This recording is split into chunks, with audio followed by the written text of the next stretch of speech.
Distinguidos amigos, soy el doctor Gustavo Mendoza Ríos, profesor emérito de la Facultad de Medicina, que va a tener el placer de comunicarse permanentemente con ustedes a través de este canal, que gracias a nuestra productora hemos de lograr poner al aire.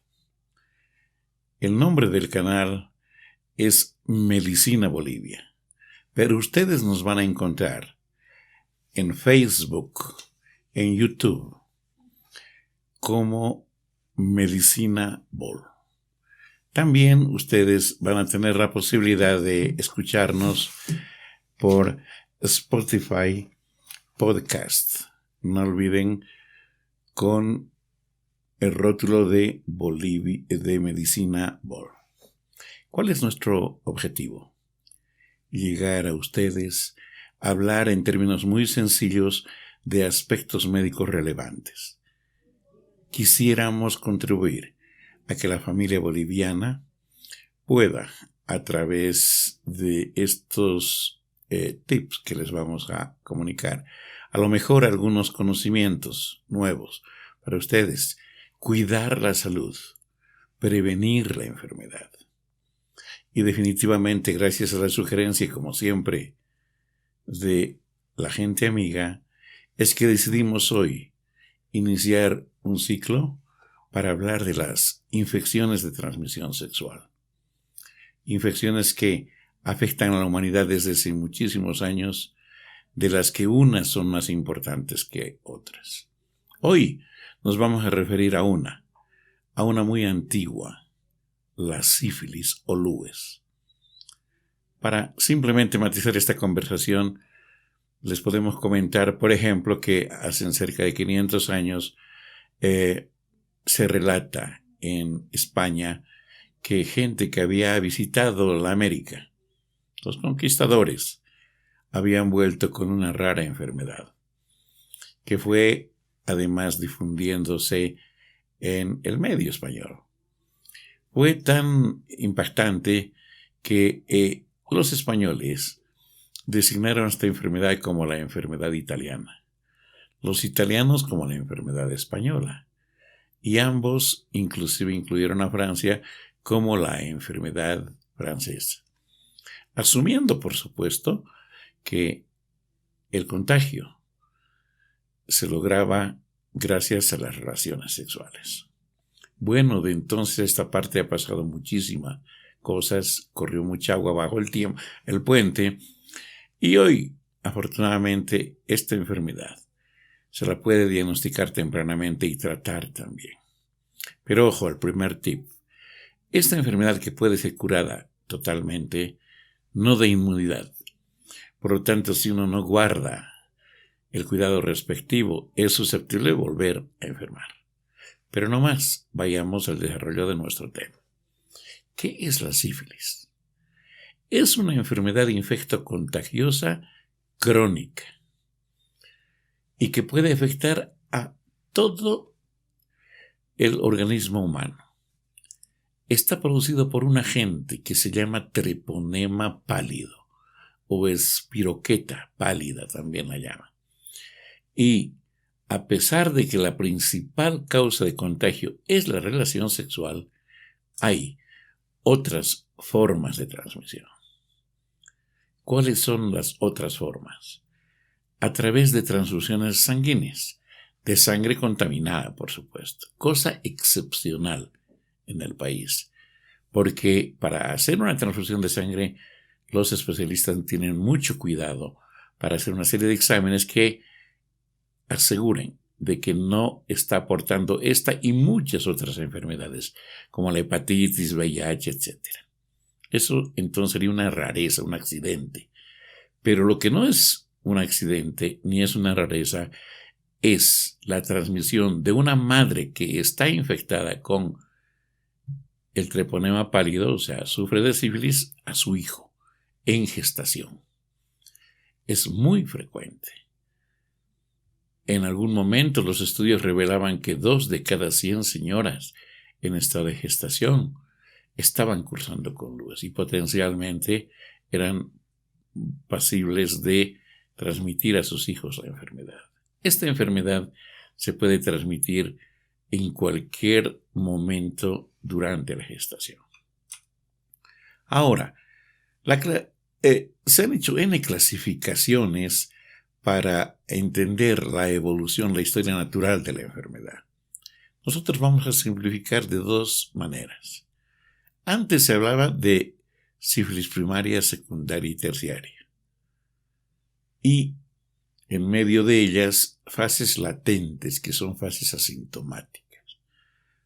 No ha cambiado mucho aquello. Nosotros diremos que hay una LUES o sífilis temprana y una tardía. Y en la temprana estaría la sífilis primaria y la sífilis secundaria, más un periodo que puede ser asintomático, pero este primer momento, el de la sífilis temprana, no dura más de 2 años. Y si la sífilis permanece 3, 4, 5, 10 años, esa ya será una sífilis tardía.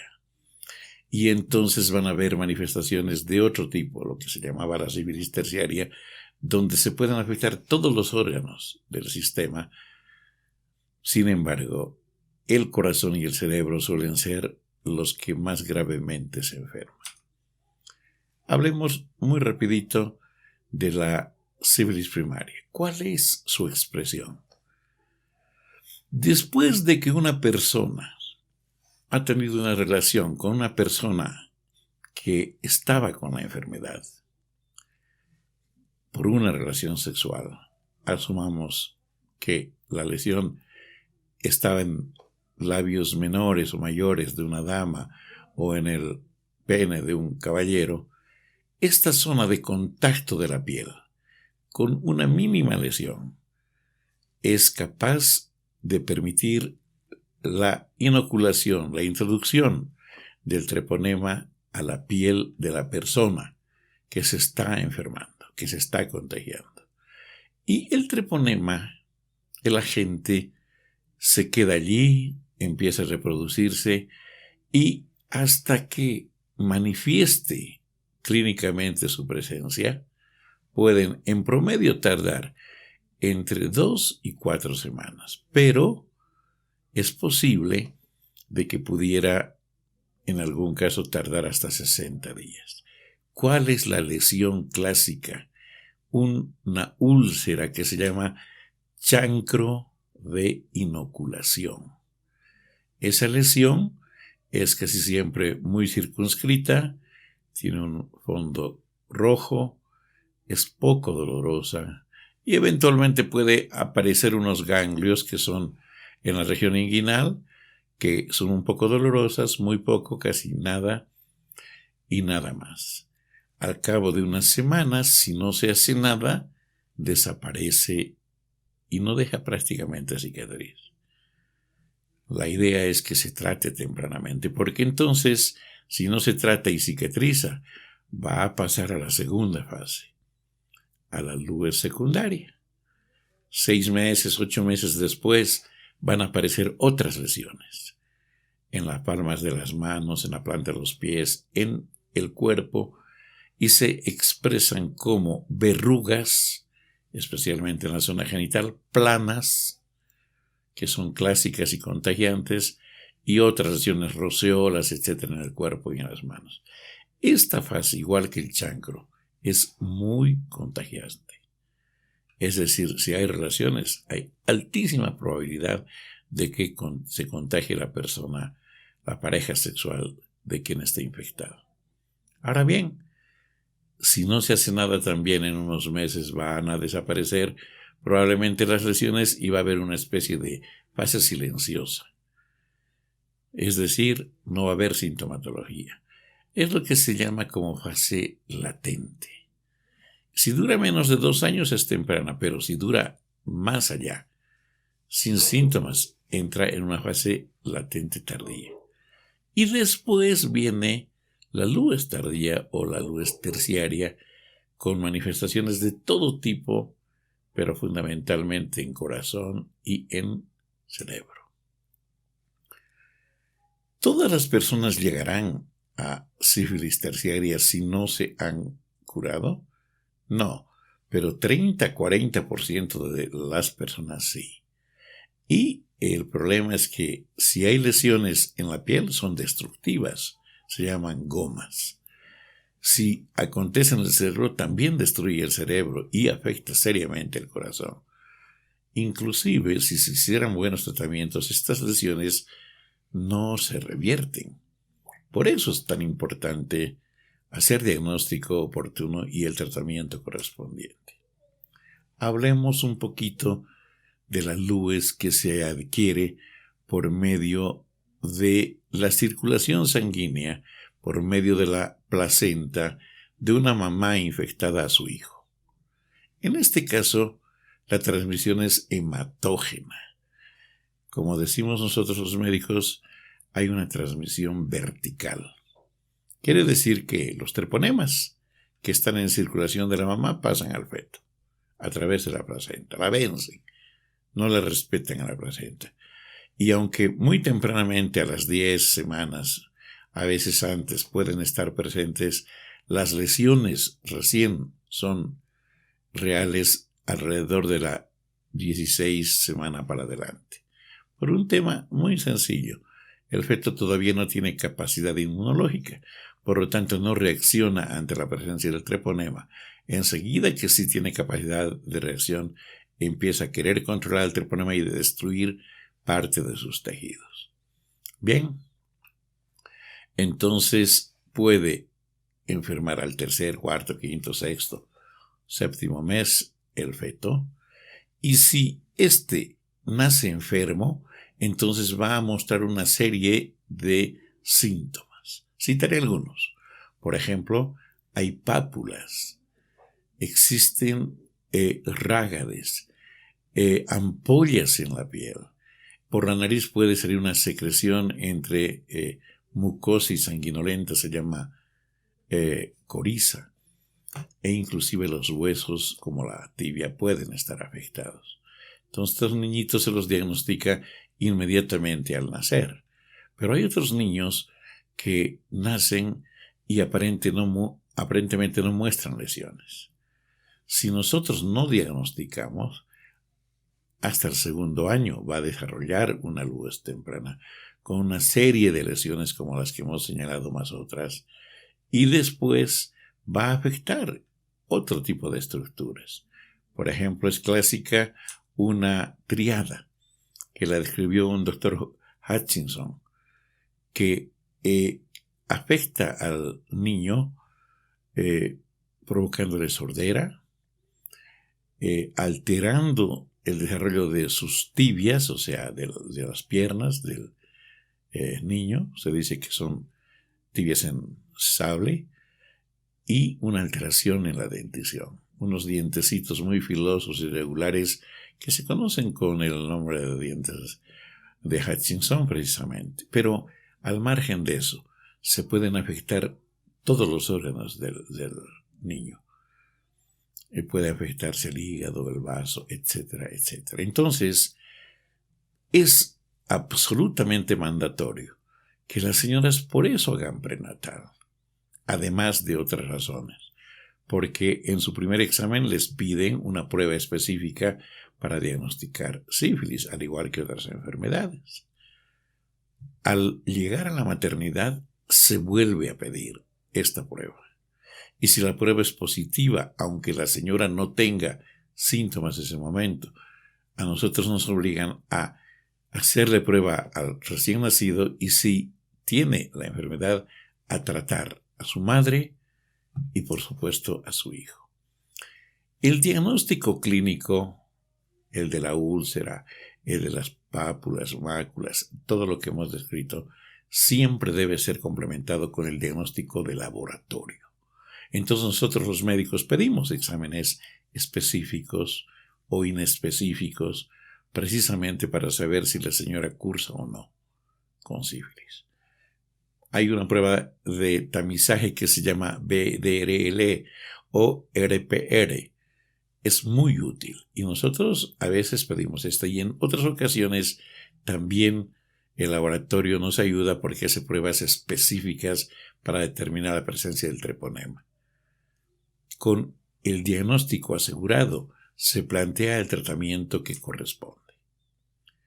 Para nadie es desconocido que una variedad de penicilina, la benzatínica, en dosis que pueden variar dependiendo si son niños, recién nacidos o personas adultas, deberán utilizar para que se haga el tratamiento correspondiente. Pero no basta poner una o dos o más ampollas.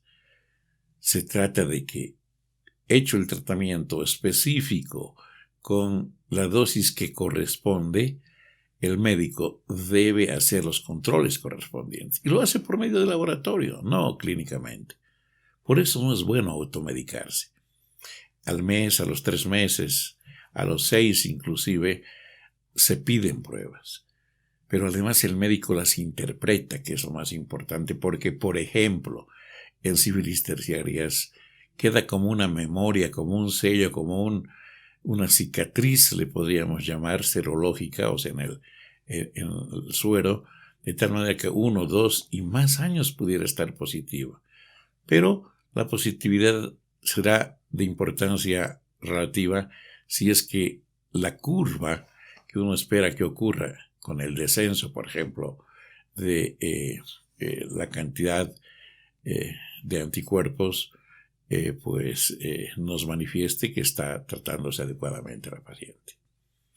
Ahora bien, reitero, el estadiaje, en qué momento está, define el tipo de tratamiento. Y el médico es la persona idónea. Esto que voy a decir lo dejé a propósito para el final.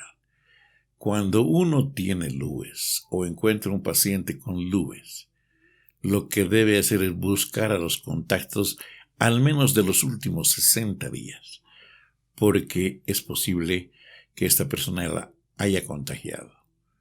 Y hay que buscar hacer el tamizaje, si está enferma, hacer el mismo tratamiento.